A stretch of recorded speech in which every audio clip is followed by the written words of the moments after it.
So டிஎன்பிஎஸ்சிலேருந்து பார்த்தீங்கன்னா அஃபீஷியலாக மிக முக்கிய அறிவிப்பு ரிலீஸ் ஆகிருக்கு. ஸோ டிஎன்பிஎஸ்சி வேக்கன்சி பார்த்தீங்கன்னா மீண்டும் வந்து உயர்த்தப்படும்னு அஃபீஷியலாக நியூஸ் ரிலீஸ் ஆகிடுச்சு. ஸோ ஏற்கனவே பார்த்தீங்கன்னா நோட்டிஃபிகேஷன் வந்து ரிலீஸ் பண்ணும்போது 3678 வேக்கன்சி தான் ரிலீஸ் பண்ணியிருந்தாங்க.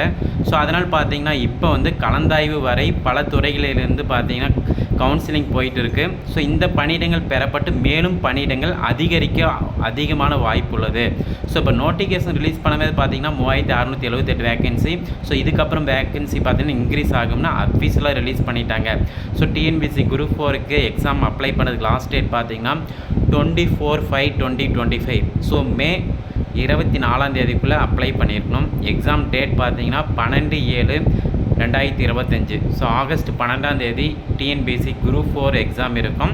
ஸோ இப்போ பார்த்தீங்கன்னா ரிலீஸ் பண்ணும்போது 3000 வேக்கன்சி சம்திங் தான் இருக்குது. ஸோ கலந்தாய்வு வரை பல துறைகளிலிருந்து பணியிடங்கள் பெறப்பட்டு மேலும் பணியிடங்கள் அதிகரிக்க வாய்ப்பு உள்ளது. இந்த இன்ஃபர்மேஷனை ஃப்ரெண்ட்ஸ்க்கு ஷேர் பண்ணுங்கள். கண்டிப்பாக பார்த்தீங்கன்னா ஒரு 8000 10,000 வேக்கன்சிக்கு மேலே இன்க்ரீஸ் பண்ணுவாங்க.